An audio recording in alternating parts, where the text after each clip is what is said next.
ma'am appeal तौरी armed forces special power act तंपाक्तसु थमजलो हाइब एजेंसी मैम की प्रेशर दी दिल्ली फजना लेरे हाइसिमदी आई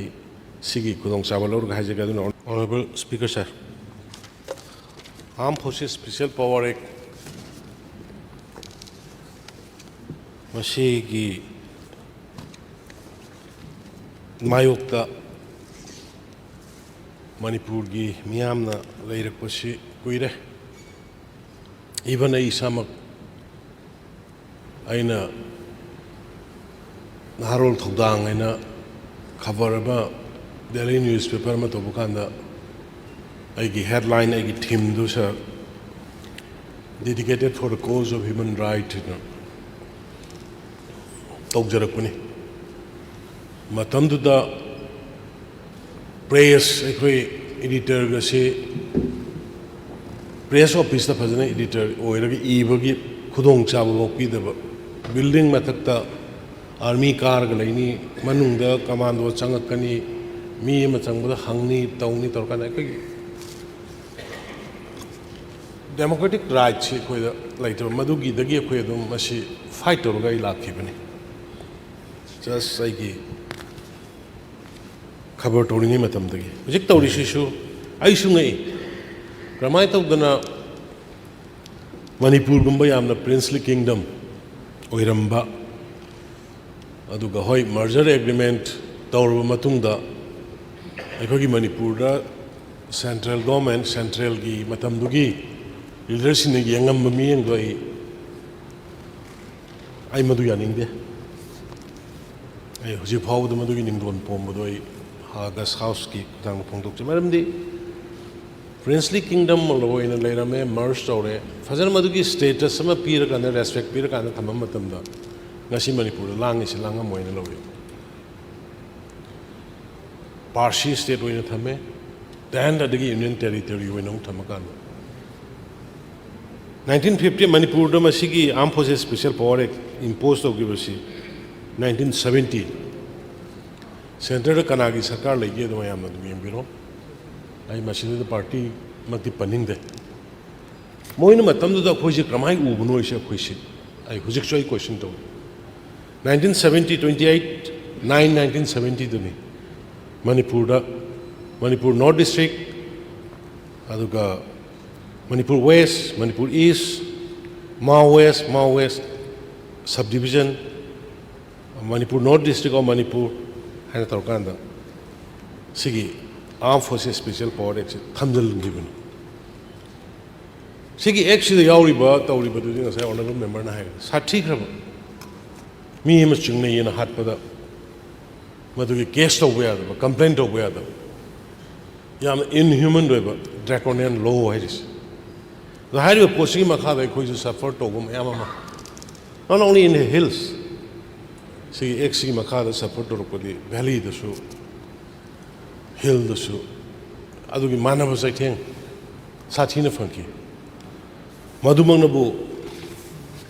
मियोय कयाना पुंग अमा तावै टाइम एक्सटेंडेड पिजन आर्म फोर्सेस स्पेशल पावर की मायोक्ता एजिटेशन तौकी इवन सेफ एमोलेशन तौकी और धरना सही 13 यामना मियोइबा अमदा सटकदबा मियोइबा अमदा पानबा याबा अदुगुम्बा एक नतबा हाइतारे अदुना हंतक सार अइना पंजनिंगबदा हानगी कॉलोनियल टाइम की क्रिमिनल लॉसिंग क्रिमिनल की एक्शन हंतक honourable prime minister Modi ji की मखादा एक अहुम क्रिमिनल लॉ एक अहुम सेमदोखरे हारिबा सेमदोखपसिदैदा खरा ह्यूमैनिटेरियन लोमदा एम्फासाइज पीबा dignity मियोबगी ngakpa justice piba adugumogi pot yawba law ahum semtokre hojiki armed forces special power act na manipur da thengnariba awabasing sa hantak aina han panjabado hojiki valley da oireba phibam tawriba phibam 3 May 2023 situation sida agency kharanadi ꯚꯦꯂꯤꯗꯁꯨ ꯌꯥꯝ ꯀꯟꯅ ꯃꯁꯤ ꯑꯥꯔꯝ forces special ꯄꯥꯋꯔꯁꯦ ꯊꯝꯃꯣꯏꯁꯤ ꯌꯥꯝ ꯀꯟꯅ ꯑꯥꯗ pressure ꯇꯧꯔꯦꯕ agency ꯈꯔꯅ ꯍꯧꯖꯤꯛ ꯂꯩꯔꯤꯕ ꯅꯣꯔꯃꯦꯜ ꯂꯣꯁꯤꯅ ꯅꯣꯔꯃꯦꯜ ꯑꯦꯛꯁꯤꯅ ꯗꯤꯜ ꯇꯧꯕꯗ ꯉꯝꯃꯣꯏ ꯑꯗꯨꯅ ꯑꯥꯔꯝ ꯐꯣꯔꯁꯦꯁ ꯁ꯭ꯄꯦꯁꯤꯌꯦꯜ ꯄꯥꯋꯔ ꯑꯦꯛꯁꯦ ꯚꯦꯂꯤꯒꯤ ꯂꯩꯔꯤꯕ ꯁꯦꯠꯁꯨ ꯊꯝꯖꯤꯜꯂꯣꯏꯁꯤ ꯑꯦꯖꯦꯟꯁꯤ ꯈꯔꯅ ꯌꯥꯝ ꯀꯟꯅ ꯑꯥꯗ ꯏꯚꯟ ꯖꯁ ꯑꯩꯒꯤ ꯃꯥꯡꯗ ꯑꯩꯅ ꯅꯣ ꯅꯣ ꯅꯣ ꯅꯣ ꯑꯗꯣ ꯑꯩꯈꯣꯏꯅ ꯍꯧꯖꯤꯛ ꯆꯤꯡꯒꯤ ꯖꯒꯥꯗ ꯂꯩꯔꯤꯕꯁꯤꯐꯥꯎꯗ ꯂꯧꯊꯣꯛꯄꯤꯌꯣꯅ ꯍꯥꯏꯔꯒ ꯑꯗꯨ ꯇꯧꯕꯗꯨꯗ ꯑꯗꯣ ꯍꯧꯖꯤꯛꯀꯤꯁꯤꯅꯤ ꯅꯪ ꯀꯟꯇ꯭ꯔꯣꯜꯗꯤ ꯉꯝꯗ꯭ꯔꯒ ꯍꯧꯖꯤꯛ ꯇꯧꯔꯤꯁꯦ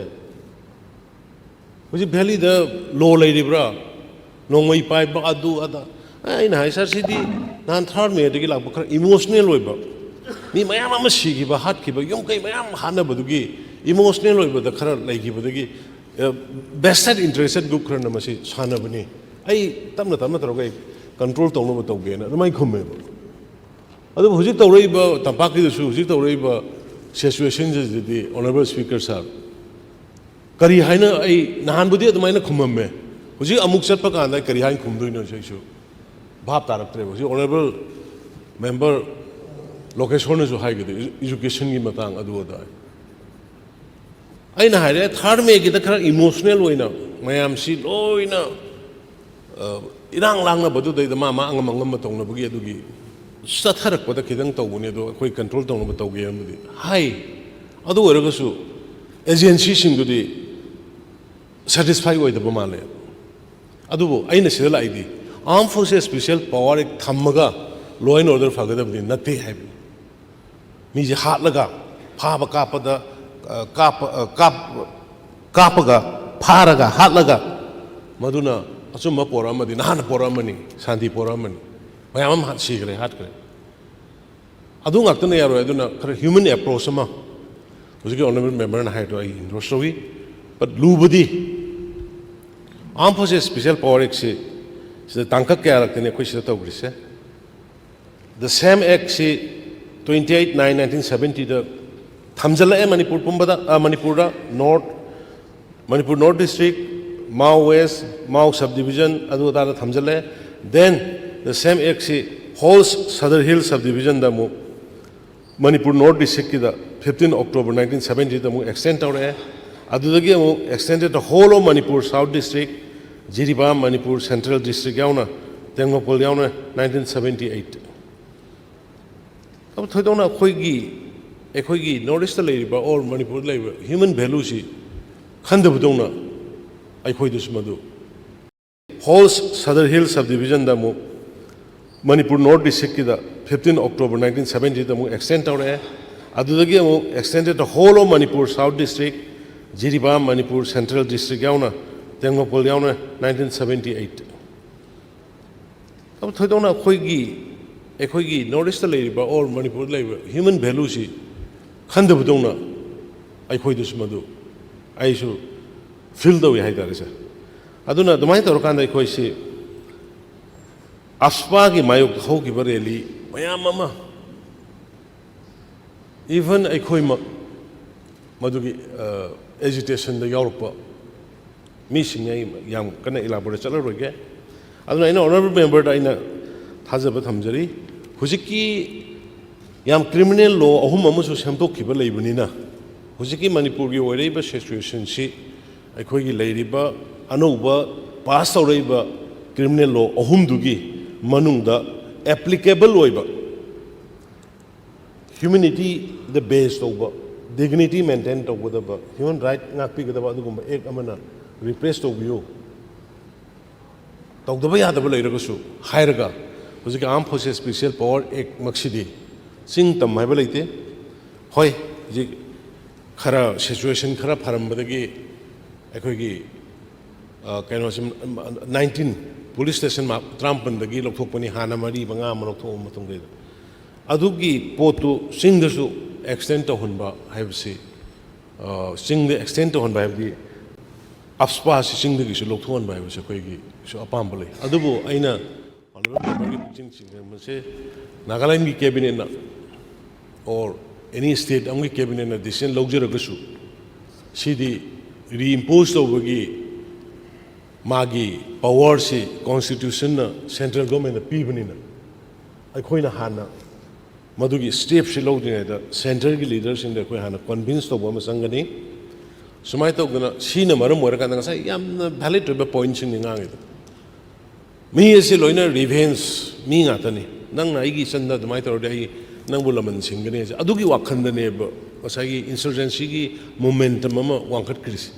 because of this act ai aining yamna inhuman oiba yamna usit thoidabagi mawngda tawba sivai singna tawbadu madugi pendaba singuna henkalakanda yamba encourage to yes ai madu mai indro so ai mak madu editor ai cover toring ada evening aduna huji aina honorable member gi question magi nungai triba magi wakhalda le feeling si ki pura totally ai loction jarga honorable speaker gi through aina hajaning basi huji gi handak da su criminal law ahum ama khara justice people dignity ngakpa humanitarian oiba haiba basis da tawrkana semgiba law singgi manungda karino ama khulai paiba singsu leibunina kaisu leibunina peace talk tawda boktan budan jale sa peace talk ki nama sida dosi akhoi si pura unrest ama oire everywhere narang nagaland na saliba rally do nagaland na saliba rally do khoi manipur do su tholo ya ninga leide mayam si khang bang amaktrap peace talk in amada aduna si so ko yeng da ba angle amani aduna madugum bu su laksan ba ya ba pot ama koi phajana timma ma semaga koi government da lady sa koi loi sure the even opposition gi members sing su yaw ai timma ma ni semaga da phajana of akada home minister ge unarga sai ba po se upspa se manipur dagi totally lokthok pina ba tobiyo haiba koi approach tong minase aduga huji aina leitroga koi cabinet phamuraga su hayeng moina daga le reinforce soksulaga ni madugi kana ba leiroi aduna akhoi machugi honorable member na haridu ai yajaninge di masina mission prada sa thina wayaba sa thina nupi angang ba sa thina ki helli life unrest wa helli amata hole adu hujikti mo abswa dagi hen ba akhoi gangbu no hela bra du khangre akhoi gangbu sing jina mo hela bra ngarang na handagi tari basi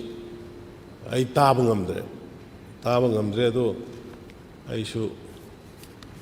CM ni home by ni do agenge ai gi site ki su ai best level da kari to ya ge yenge aduga ai mayam da so ya approve tawri tampak to su thamjan lo haiba agency mayam gi pressure di delhi da phajna lei re asim di ai sigi kudong sabal lor ga haje ga dun honorable member na pukhup re ba calling attention si akoi ongtang phajana hamin narga tim ma phajana chalaga da wari sasi moi home secretary IB gi group army gi group aduga even home minister wari phajana sare ga sigi portion akoi si warga di henkalak puni aduna si natra ga di fani hai ba dom da sathaji na thamjage sir thank you sir